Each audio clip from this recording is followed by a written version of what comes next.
നിങ്ങളുടെ ഇഷ്ട പരമ്പരകൾ എക്സ്ക്ലൂസീവായി സൺ നെക്സ്റ്റ് ആപ്പിലൂടെ തികച്ചും ഫ്രീ ആയി ഇപ്പോഴേ ആപ്പ് ഡൗൺലോഡ് ചെയ്യൂ.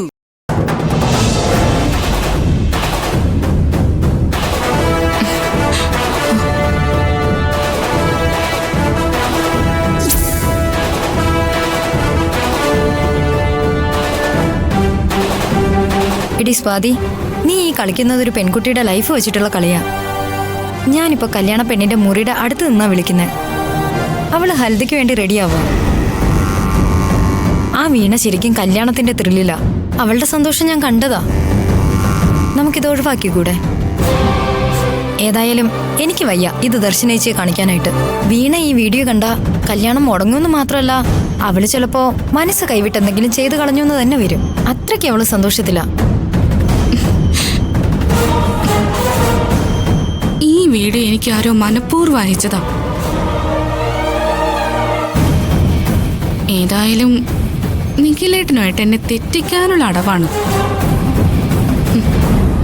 ഇതിലൊന്നുമേ ഈ വീണയുടെ മനസ്സ് മാറ്റാന്ന് വിചാരിക്കണ്ട.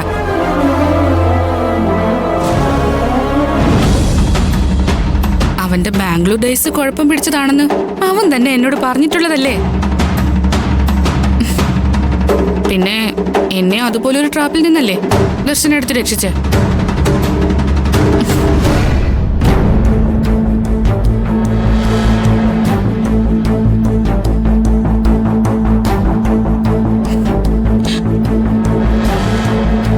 ഇല്ല, ഇത് മനഃപൂർവ്വം ഇങ്ങനെ ഒരു വീഡിയോ വന്നേ.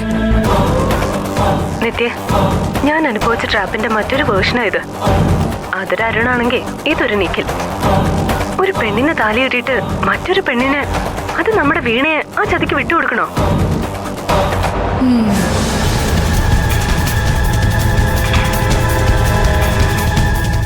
എങ്കിൽ പിന്നെ ആ വീഡിയോ നിനക്ക് ദർശനേച്ചിക്ക് ഡയറക്റ്റ് അയച്ചു കൊടുത്തൂടെ? അപ്പൊ കല്യാണം നമ്മൾ കലക്കിന്നാവില്ലേ? നീ ദർശനടുത്തേക്ക് വീഡിയോ അല്ല, ആ ഫോൺ തന്നെ അങ്ങ് കൊടുത്തിട്ട് കാര്യം പറഞ്ഞാൽ മതി. മനസ്സിലായോ? ആ ശരിയെന്ന്, ഞാൻ പിന്നെ വിളിക്കാം.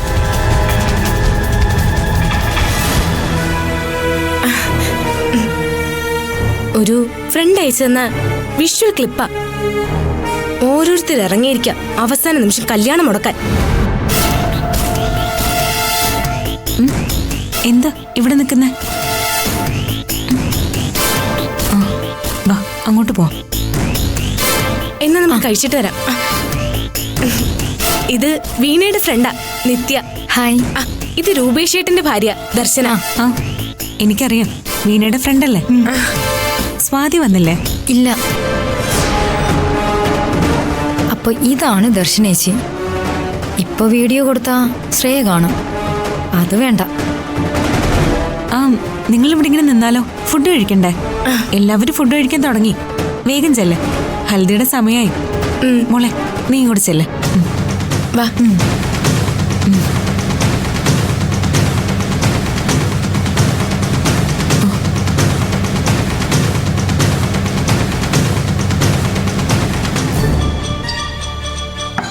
വീണ,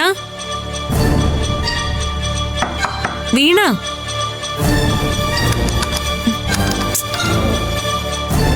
വീണേ, നീ ഇതുവരെ റെഡിയായില്ലേ? വീണേ,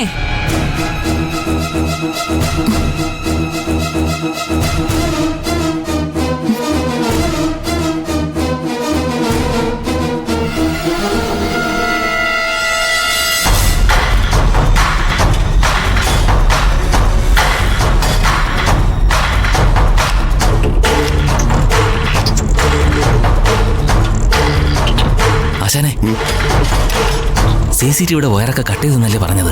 എന്നിട്ടൊന്നും ഓഫായില്ലല്ലോ. എല്ലാ CCTV ക്യാമറകളും വർക്ക് ചെയ്യുന്നുണ്ട്. അത് ചെയ്തേക്കാമെന്ന് പവിത്രൻ പറഞ്ഞതാണല്ലോ. ചെയ്തില്ലേ? അവനെന്താ അങ്ങനെ കാണിച്ചത്? നമ്മൾ സംസാരിക്കുന്നത് മറ്റുള്ളവർ കാണണ്ട. ഞാൻ നിനക്ക് അയച്ചെന്ന ഫോട്ടോയിൽ കണ്ട സുമംഗലയെ നീ ഇതുവരെ കണ്ടില്ലേ? ഇല്ല, അവരെ ഇതുവരെ കണ്ടില്ല. ഞാനിവിടെ വന്ന നിമിഷം മുതൽ ആളെ തിരഞ്ഞു നടക്കുക.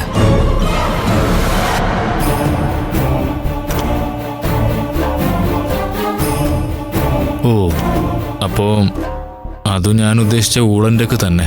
ഗിരിജ പറഞ്ഞത് കേട്ട് ഞാൻ ചെന്ന് സംസാരിച്ചെങ്കിലോ ആരെങ്കിലും അത് കണ്ടേനെ. ദർശന യതിയൊക്കെ എന്നെ നോക്കിക്കൊണ്ട് നടക്കുക.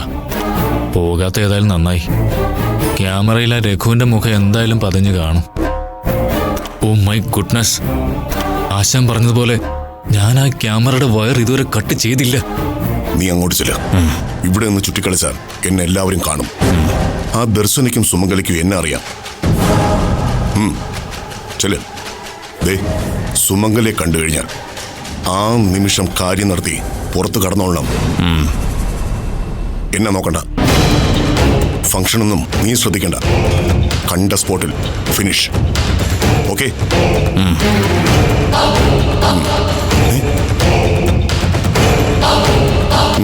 ചെല്, നിങ്ങൾ പൊയ്ക്കോ. ഓക്കെ.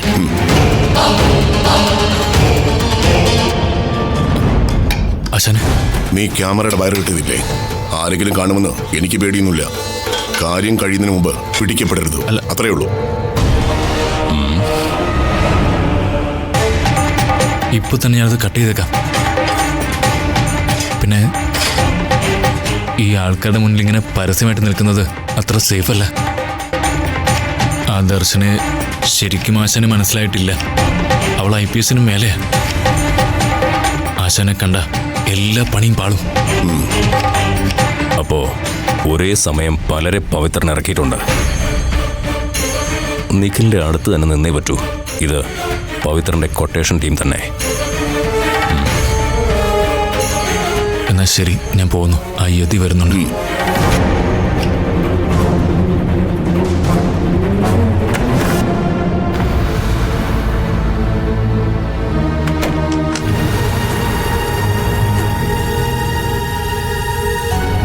എന്തുപറ്റി? മുഖം ആകെ ഡള്ളാണല്ലോ. ആ, മരുവത്തൂരിലെ സുമംഗല തങ്കച്ചിയുടെ തലയെടുപ്പൊക്കെ എവിടെ പോയി? എന്റെ തലയെടുക്കാൻ നടക്കല്ലേ ചിലരൊക്കെ ഇവിടെ. നിങ്ങളുടെ കല്യാണത്തിന്റെ അന്ന് നീ തന്ന പാല് കുടിച്ച് ഞാൻ ഹോസ്പിറ്റലായതൊക്കെ ഞാനൊന്ന് ഓർത്തുപോയി. പിന്നെ സന്തോഷിക്കാനുള്ളതൊന്നും അല്ലല്ലോ ഇവിടെ നടക്കുന്നത്. ഈ വീട്ടിൽ നടക്കുന്ന ചടങ്ങായിട്ട്, അതും ഞാൻ മുന്നിൽ നിന്ന് നടത്തുന്ന കല്യാണം. ഇന്നിപ്പോ ഹൽദിയല്ലേ ആയുള്ളൂ എന്നൊക്കെ പറയാം. എന്റെ മോൻ ഈ നിമിഷം വരെ ഈ മുറിക്കകത്തോട്ടൊന്നും വന്നിട്ടില്ല. ഫോണിൽ പോലും ഒന്ന് വിളിച്ചിട്ടില്ല. അവൻ പുറത്തില്ലേ? നിന്നോടെന്തെങ്കിലും പറഞ്ഞോ? അതൊന്നും കുഴപ്പമില്ലമ്മേ. എന്നെ അതൊന്നും ബാധിച്ചിട്ടില്ല. നിഖിലിനെയും വീണയും ഒന്നും ഓർത്തിട്ടല്ല. എന്റെ മനസ്സിലിപ്പോ ഗീതമ്മ മാത്രമാ.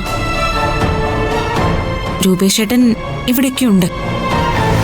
എന്നോട് സംസാരിക്കാത്തതിലൊന്നും എനിക്കൊരു പരാതിയുമില്ല. സ്വന്തം മോളുടെ കാത്തിരുന്നൊരു കല്യാണം. അവിടെ എല്ലാവരാലും ഒരുമാതിരി അവഗണിക്കപ്പെട്ട് ഗീതമാമ്മയുണ്ട്. ഞാൻ ചെന്നപ്പോ അടുക്കളയിൽ വെള്ളമൊക്കെ തിളപ്പിക്കുന്നു. ആരും മൈൻഡ് ചെയ്യുന്നില്ല. ഇടയ്ക്ക് വീണയുടെ മുറിന്ന് കണ്ണും തുടച്ച് ഇറങ്ങി വരുന്നത് കണ്ടു.